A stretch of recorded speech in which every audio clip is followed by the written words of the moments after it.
Hey y'all, what's up? So we back with season 2 of Caresha Please, but this episode is a special edition.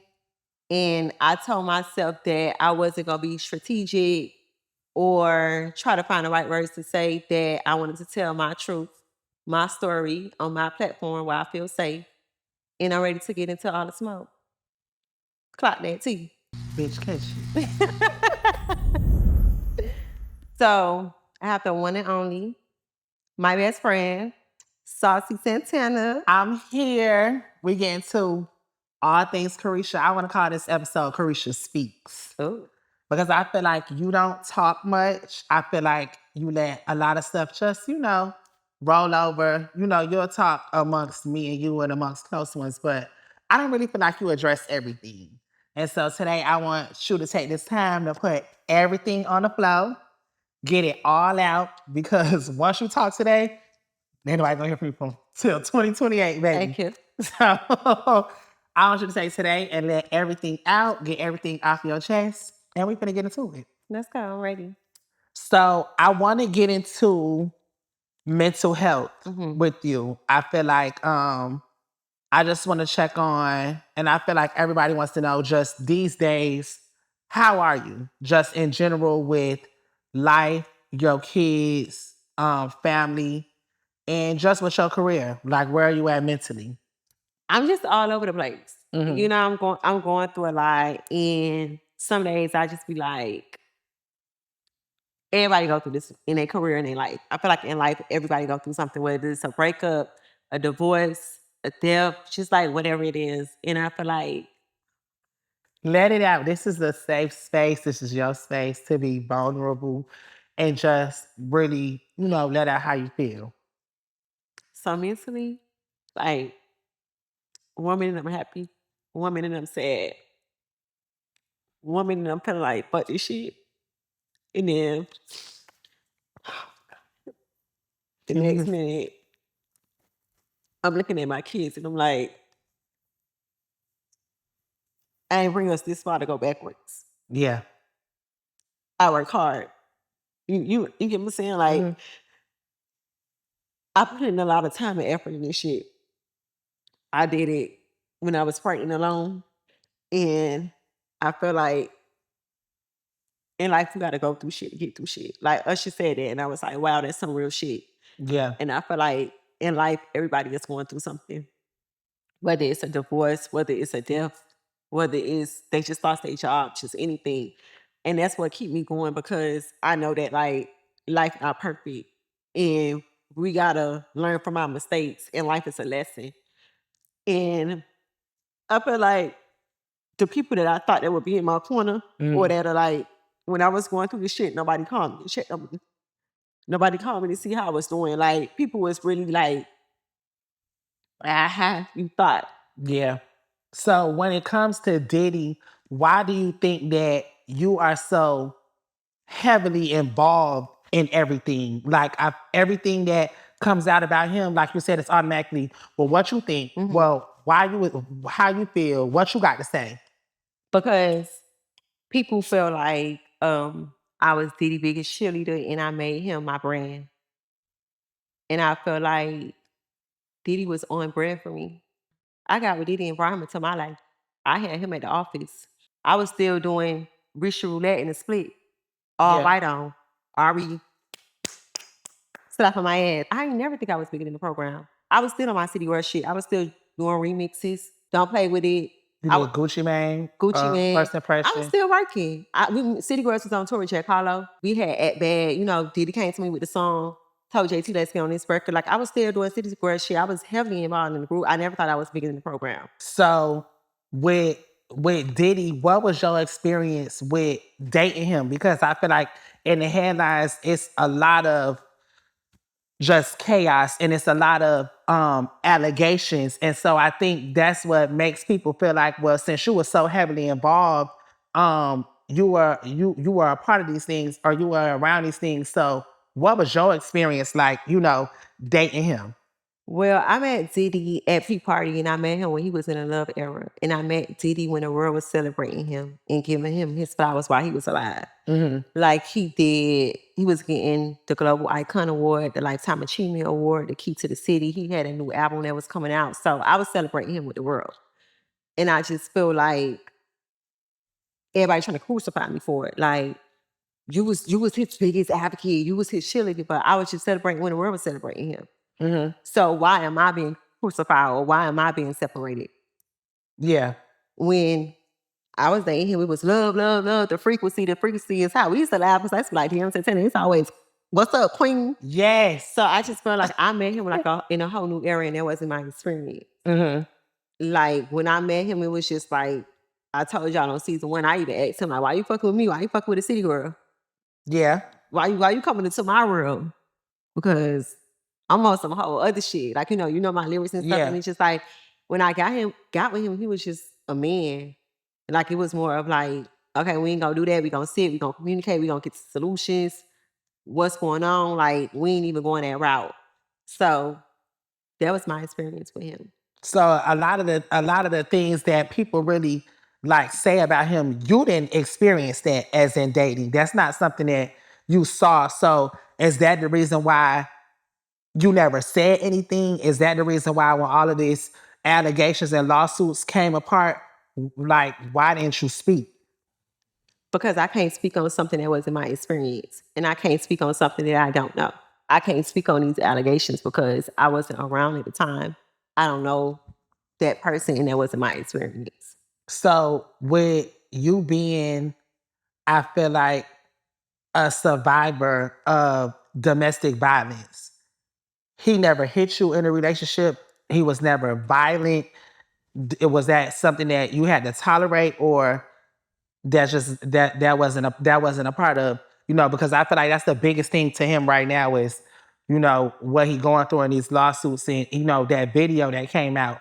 And it's like, I feel like a lot of people are wondering, was that your experience? And I know personally that you've been through domestic violence before, and I don't think I know that's something that you've grown from and that you don't tolerate. I've been through domestic violence in 2 relationships. And I told myself after the second relationship, I would never put myself in that situation again, especially now being that I'm a mom. I was a mother then, but like having a daughter, like I would never put myself in that position. I don't stand for domestic violence.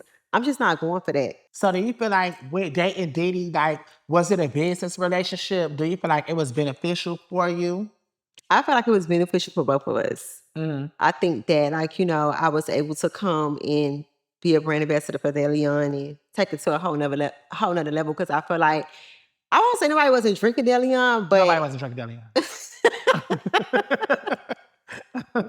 but when I came, it was just like, it's a city or a summer, we drinking Deleon, we acting bad. So I feel like I was an asset. I honestly just feel like with Diddy, like, I met him at a P Party, and I don't know what his intentions was, but I don't know if it was like business or he really liked me, but I felt like, when he got me, he really saw something in me, and that's why he was like, "You know what? You got a big personality. Like, you should do a podcast.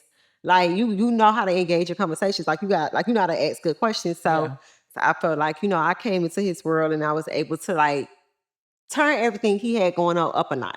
Like, he had Deleon, I was able to have the whole world drinking Deleon, putting in his songs. Like, I made it popular, Yeah. And then with Revolt, I was able to come and make it the #1 podcast on Revolt. Yeah. So I felt like, and then with him, it was like he was able to, take my career to the next level. I did the Met Gala. I got ready with Vogue. Like, I wasn't going into the relationship thinking like, I want to get a purse. I want to go on private jets. I want to get diamonds. Like, I feel like I'm up under a mogul. I want to learn something. Like, I want to learn business. I want to learn how to. Okay, you got a network. How can I get a network? Or you had a Sean John. How can I make Caresha Please the next Sean John? So I went into that relationship like on a like more of like, I want to become a mogul and I want to learn up under you. Most people just want to get their body done. You want to get a trip. You want to just do that video. Though I wasn't one of them.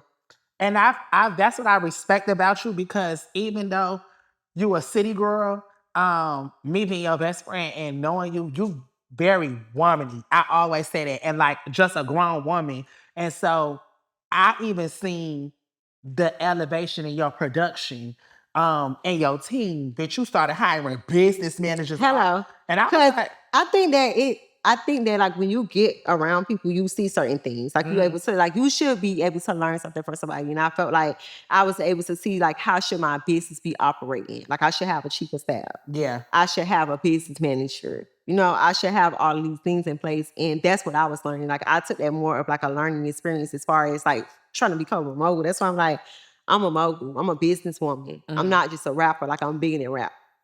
so I'm ready to get into some smoke because I feel like you popping it and you putting everything on the floor. So we really want to dig a little deeper into your Miami. You ready for the smoke? I'm ready for the smoke. Is you ready? So when it comes to, you know, City Girls and JT, y'all was having an argument on Twitter.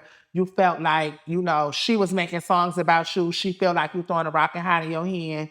Where do y'all stand at today as City Girls and just as sisters, as friends?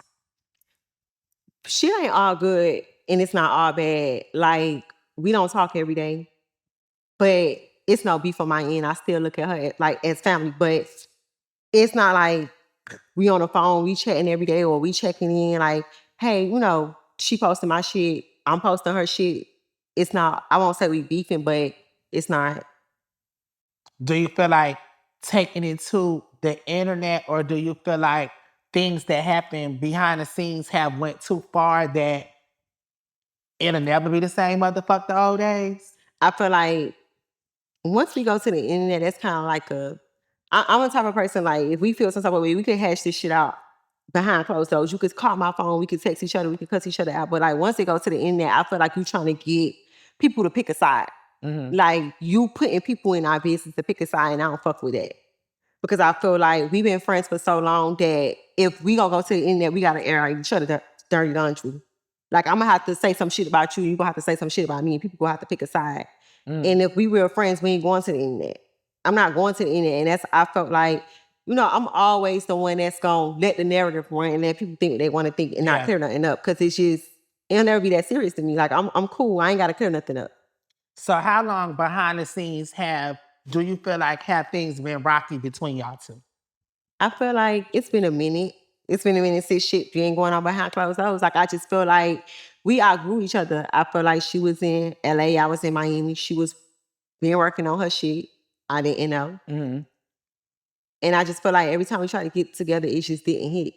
So do you feel like distance, you living in Miami, she living in LA, you know, did that play a part in the wedge of y'all two? I don't know. Did y'all go to the studio together?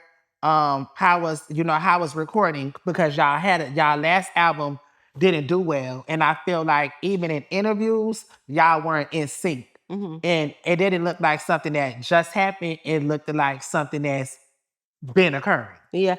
I just felt like when we got together, it just wasn't hitting. I just felt like we was just in two different headspaces. Like the way we dressed was different. Like I'm more of, I wear a leotard, JT want to wear something covered. So I just felt like whenever we tried to get together, it just didn't connect. Like we'll be on tour. She got her own dressing room. I got my own dressing room. She riding with her own glam team. I'm riding with my own glam team.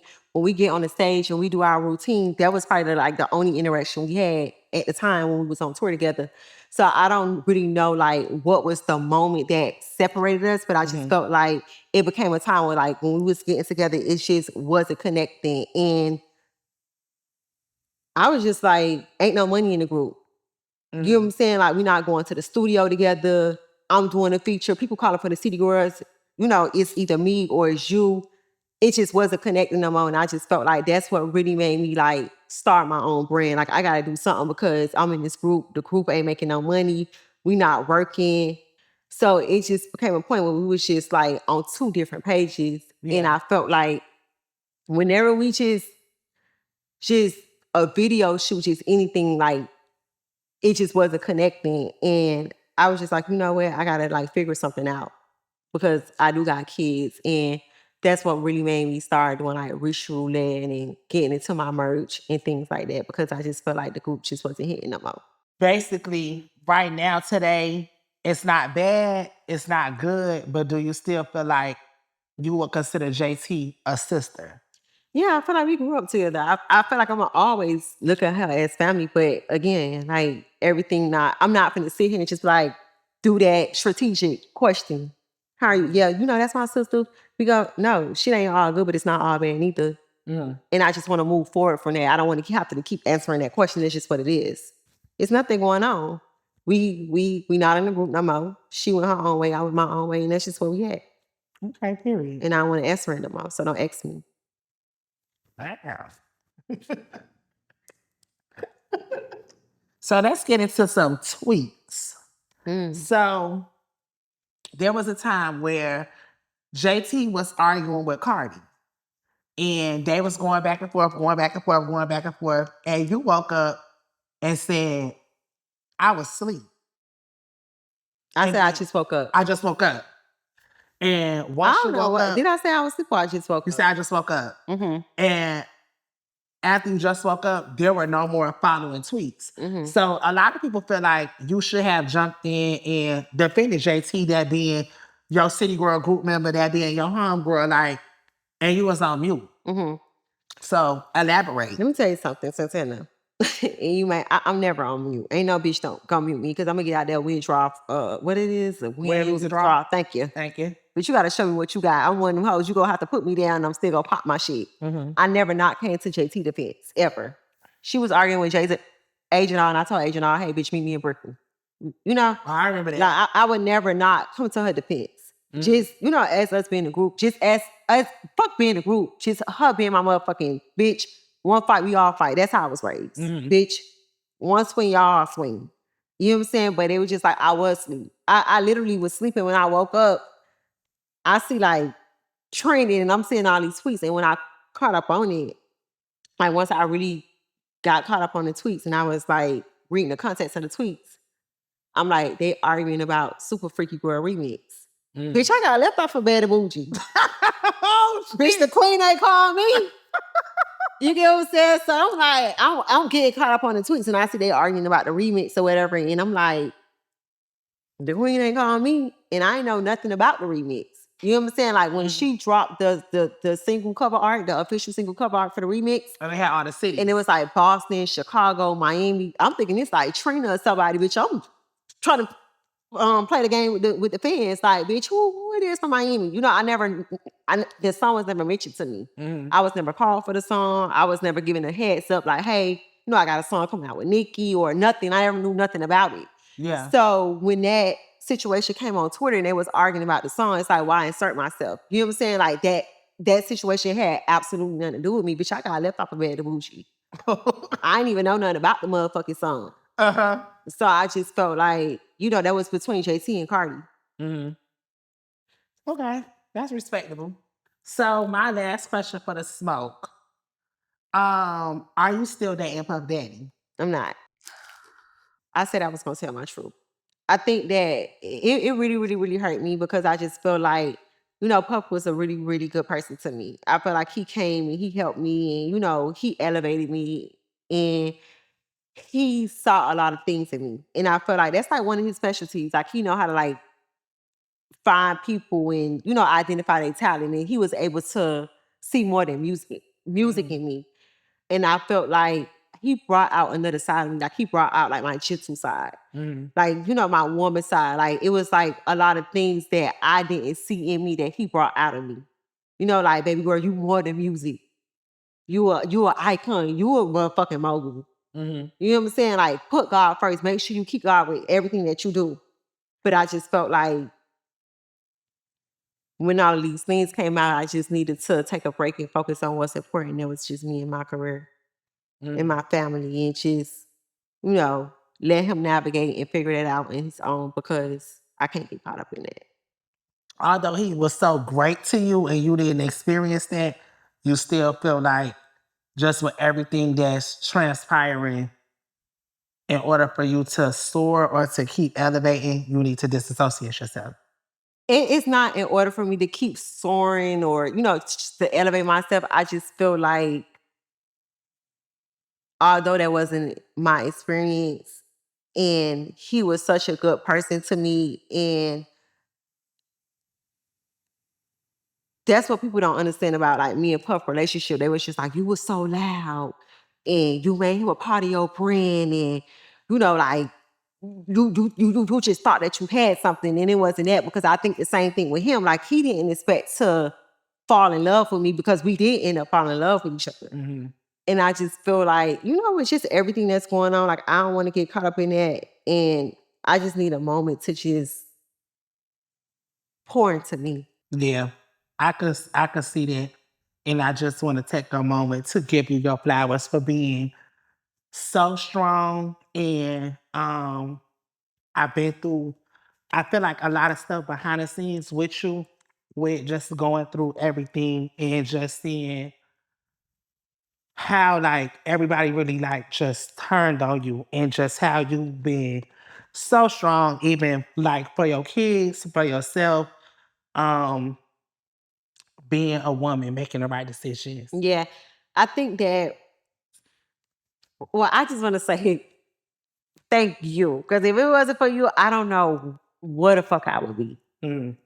I probably would be somewhere like I probably would have turned into a motherfucking pill popping animal, putting myself to sleep. Cause this was like pain that I never felt. And the people that I thought would be here for me turned this into like an aha moment. Yeah. You get what I'm saying? And it just was like, nobody called to check on me. Nobody called to see like how I was feeling. Like, it was really like an aha moment. Like, oh my God, bitch, you thought that you had this nigga. You thought that you was going up. And I didn't think anything. Mm-hmm. I got with a nigga and I did what I was supposed to do. Period. And the nigga was doing what he was supposed to do. You know what I'm saying? Like, why would I get with this nigga and just go to Chanel? Mm-hmm. You get what I'm saying? Like, I was able to get a podcast, and I still got my podcast with and without him. Yeah. That's somebody putting you in position. You know what I'm saying? Yeah. And you selling yourself. I think that a lot of times people count you out or count you short. And just even seeing how you carry yourself in the morning. Wake up, Santana, hold on, I'm on the phone with my business manager. I'm having a business meeting. I'm on a Zoom. I'm talking to my lawyers.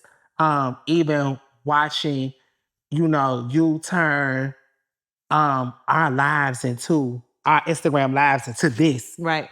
That motivate me. Mm-hmm. And just even being behind the scenes, you pay for your own studio. You still working.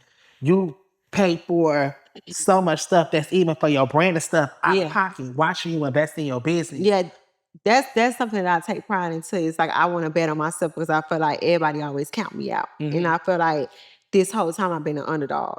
Yeah. Like, if I live, like, people was like, hey, we tried to tell you, y'all tried to tell me I couldn't rap. And look, what I've accomplished. You know what I'm saying? So it's just like, I love betting on myself, because it's like, I love betting on myself because I believe in myself. Mm-hmm. And just like you said, like, I've been investing in myself in the last year. Yeah. I've been trying to build the team, trying to find managers, trying to find... Oh, baby, you higher and fire. Oh my God, because it's just like, I know my potential. Mm-hmm. You get what I'm saying? And I just feel like I got an empire to build. Yeah. And I'm going to invest every dollar, every penny that I got into myself. So I do pay for my own studio, and I'm not able to release music right now. It's because it's like, when I try to turn my music in, it's just like, we don't see no growth in your music. Or, you're not elevating, and, like the fans that y'all had 6 years ago, they grown now. And it's just like, when it comes to, I feel like Young Miami as an artist, that's the music I made. Yeah. I made fun music. You know what it is, Santana? I feel like I lost my personality. Mm-hmm. And I feel like the reason why I lost my personality is because everything is so literally now. Like, yes, we can just be at the pool just talking something, and the next day you wake up and it's a headline, and it just goes so deep. And that's something that it's just like, I feel like I lost myself. Because, normally I used to be on live all day, Santana. We'll be riding around the car, juicy crabs anywhere we on live. Now I'm scared to pop up my live. Like, that's like the other day we had the pool. I'm like, Santana, I'm going to turn off my live. Because I feel like people build you up to break you down. So the reason why people fell in love with me is just like, now it's just like, oh, you so ignorant. You so this. And I just feel like I don't got a personality no more, and it just really hurts.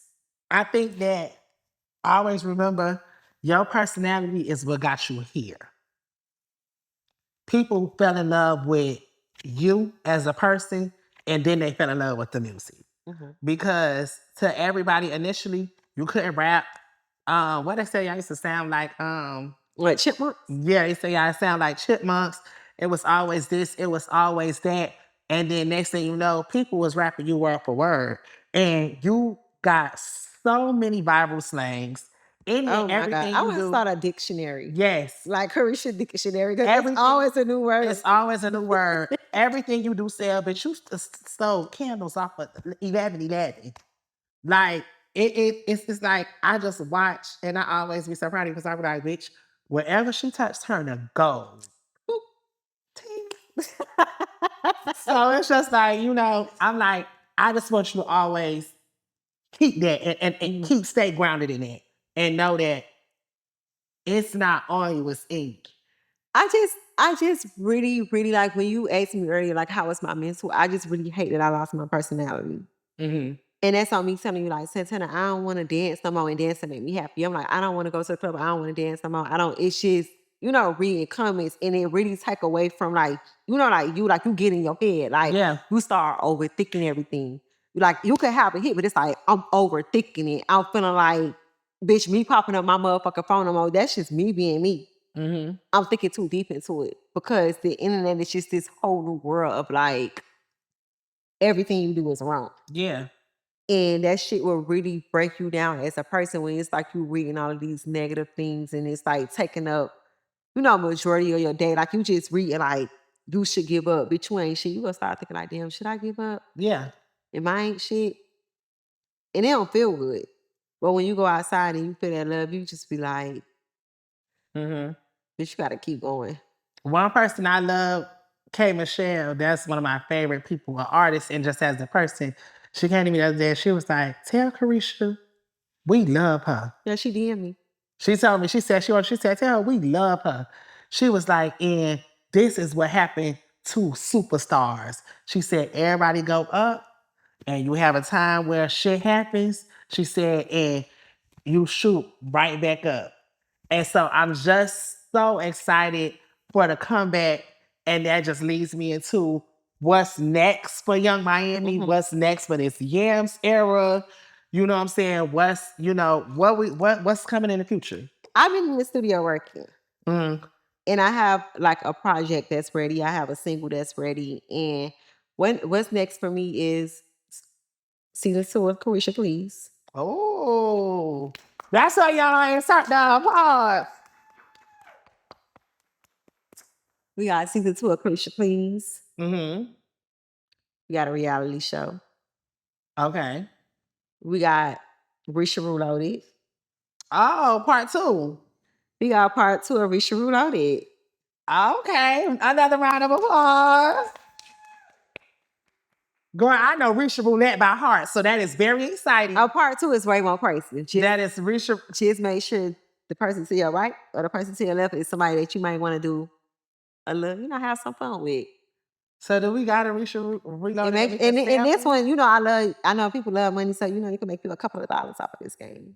So do we have something we can sample? Yeah. Oh yeah, let's bring that out, babe. Let's bring that out. Yeah. This is my first sample. It's just a sample, but this is part 2 of the game. Okay, so this is the new look. It's blue. This is cute. It's blue, pink. It's blue, pink, and white. So this is part 2 of the game. It's called Resha Roulette. They got a new look. I decided to make it unisex. So I added a blue twist, black, and you could get a few coins. Okay. Because either you want I'm a dare you, and you got to pay me. Oh. So I got these cards right here. Are these dare only cards? These shot cards? We gonna do the shot. So I don't know if you got your coin. Okay, I keep a coin. Oh, okay. Thank you, Revolt. No bars. So I'm gonna pull the first one. Oh my God, I'm telling the truth, enough but the truth. So help me God. I'm scared. I'm not saying shit to sell this thing. Come on. Take a shot. Story time. Tell us a time you went somewhere or popped up knowing your ass wasn't invited or take a shot.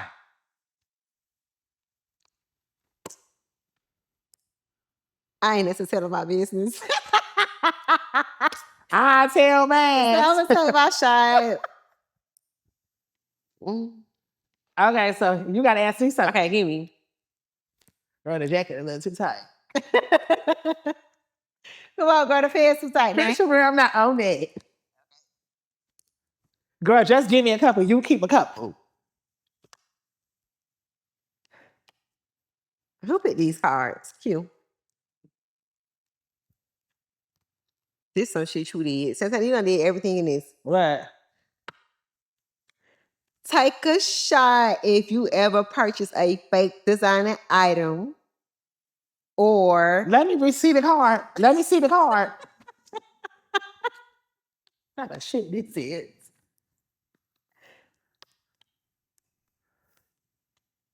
Take a shot if you ever purchase a fake designer item or purchase a fake designer. Take a double shot. This is off the runway now. This is off the runway.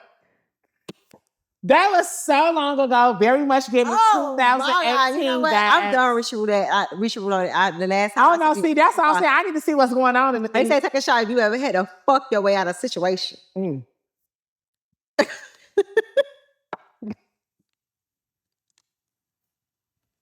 Oh my God. So I said it for real. And that's a wrap. No, honestly, like, I just want to say for real, thank you for being here for me. Waking up. When I take these kids at 7 a.m., I said, Santana. For real. I got no kids. Huh? And I hate to be asleep. No, but just thank you for being like my shoulder, my therapist, like my shoulder to cry on my therapist. And just really, you know, like being there in my corner in this hard time. It's been real, real rough. And for real, because you be like, I'm like, Santana ain't over me, but bitch, ho, bitch, ho, bitch, ho, go outside, bitch, ho, right.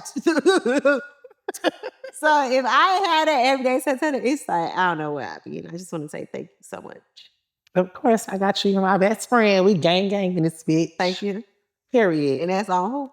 That's all, Caresha Please. Season 2. We out this motherfuckers. Pull out the stick, come shoot that. Booty poke out like a book bag. Booty poke out like a book bag. Pull over ass too fast. Caresha gonna bring that Uncle Lou back. Yeah.